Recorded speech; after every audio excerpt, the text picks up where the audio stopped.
This video is gonna be about one of the most serious problems we have in Sweden today.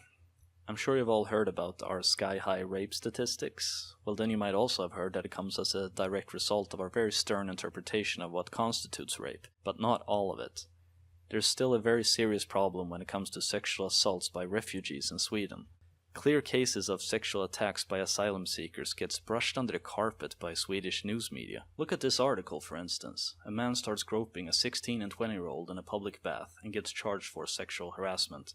The article says that the man lacks any type of ID. He lacks any identification at all. So who usually lacks proper ID in a country? People who forgot their wallet at home, or people who lack a social security number?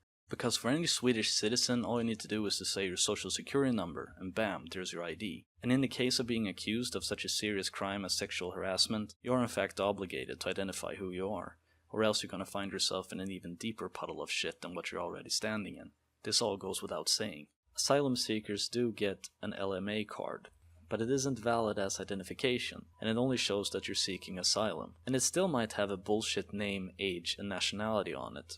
Most human traffickers also tell refugees on their way to Sweden to destroy their papers, since it ironically increases their chances of getting asylum and a permanent residence in Sweden, because our government currently values the protection of the refugee higher than the Swedish citizen, since we now have no idea who the hell this person is who's living within our borders. This means you could in practice fight for ISIS, burn your papers, pay a human smuggler to bring you to Sweden, and then just pretend to be a Syrian asylum seeker. Men jag har faktiskt aldrig sett ett mord tidigare.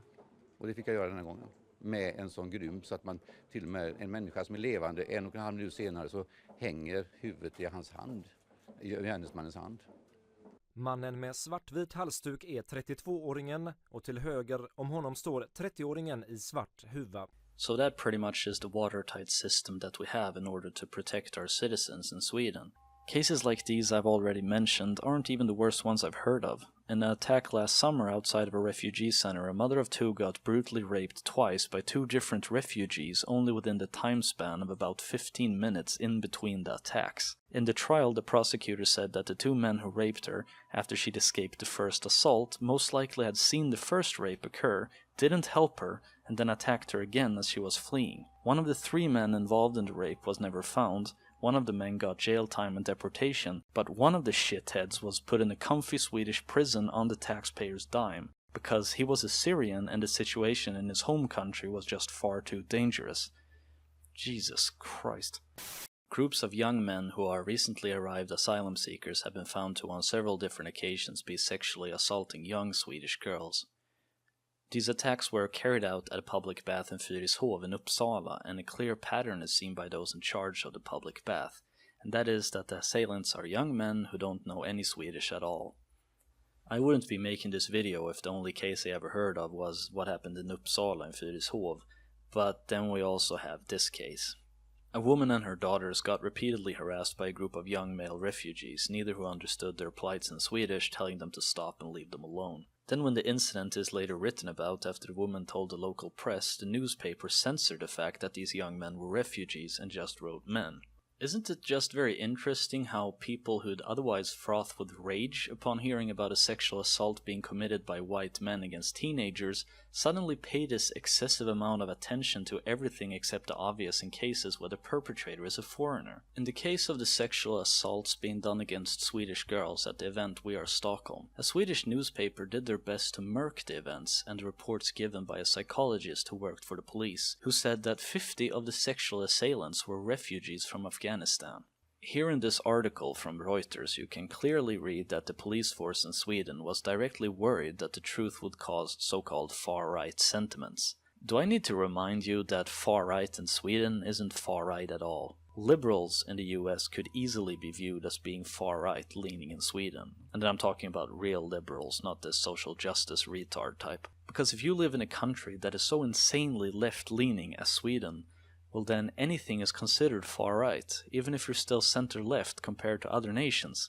And to make matters worse, our joke for a national police chief then says that political consideration should not be part of their activities. But my fellow Swedish friends, we already know by now that our police chief is a murder-defending, politically biased idiot. I have some difficulty taking this man seriously since he's clearly stated on Twitter while being a Director General for the Swedish Migration Agency that when he saw Jimmie Åkesson, the leader of the Sweden Democratic Party, on a well-known debate program on TV, it made him want to vomit. He said this because he hates racism. Well, isn't that cute? But I'm sure his political sentiments are far gone now that he's in charge of the Swedish police force. So let's have a bit of a recap. We have a news media in Sweden with a clear contempt for their own country and Swedish white men in particular, since they never miss a chance at ranting about how sexist, violent and unruly we are. And anyone who has the balls of actually confronting the problem with sexual assaults from refugees are immediately labeled as fueling racist sentiments and helping the far right. We have a police force that lies about facts and only speaks the truth when called out on their bullshit. We have a police chief that's a masochistic multiculturalist who has a cry about some 15-year-old who stabbed someone to death who was only trying to help him. And in an act that must be in the fucking top 5 lists of irony in this country's history, we have a bunch of feminist journalists defending sexual assault and cultural ideas of female submission, again, all in an act of tolerance of refugees. Det måste vi undvika och därför måste vi, tror jag, vara väldigt tydliga med vilka värderingar som genomsyrar jämställdheten i Sverige. Svante, vilken slags kultur menar du är relevant att lyfta fram i sammanhanget?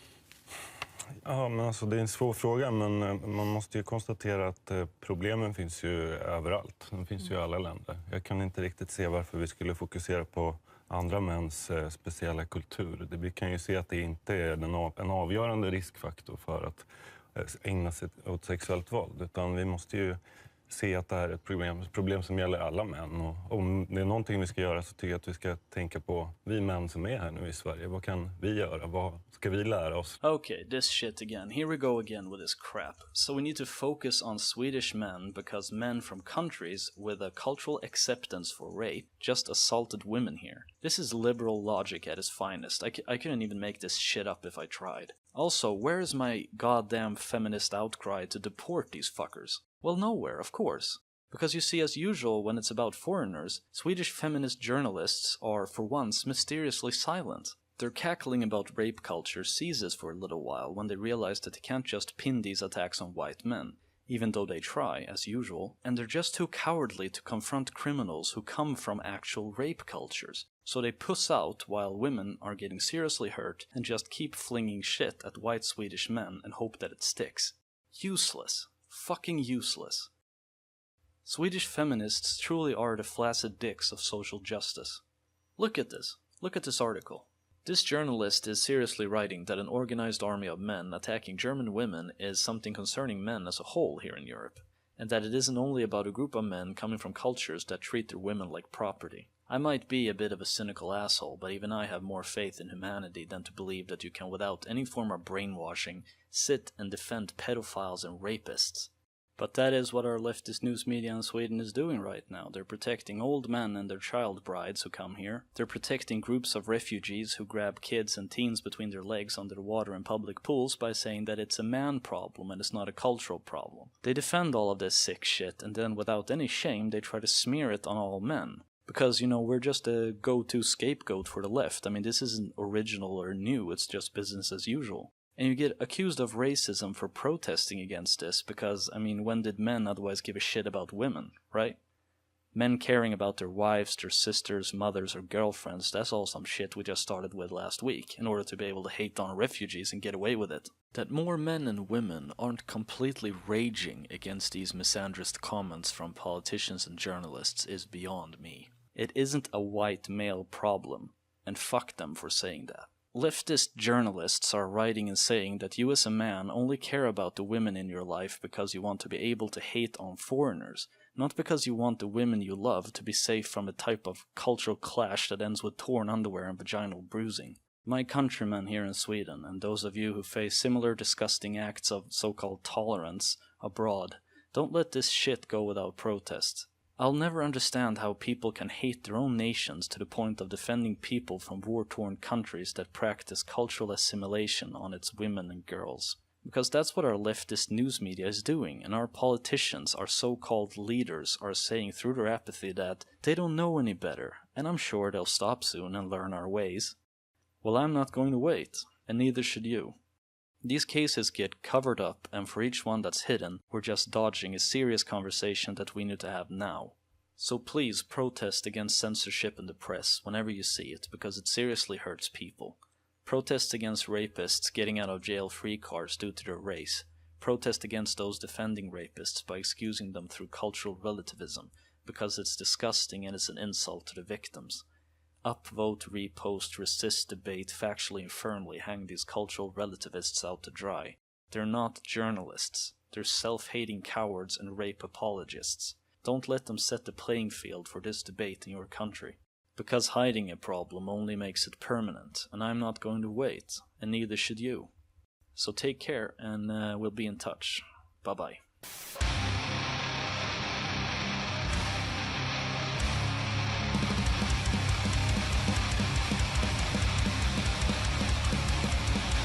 Och det viktigaste av allt är att killar blir medvetna om det här. Att vi blir, alltså det är fortfarande tabu att prata om att mannen är en konstruktion, precis som kvinnan. Alltså vi fostras till att bli våldtäktsmän till exempel. Och därför kan vi också fostras till att inte bli det. What you just said is one of the most insanely idiotic things I have ever heard. At no point in your rambling, incoherent response were you even close to anything that could be considered a rational thought. Everyone in this room is now dumber for having listened to it.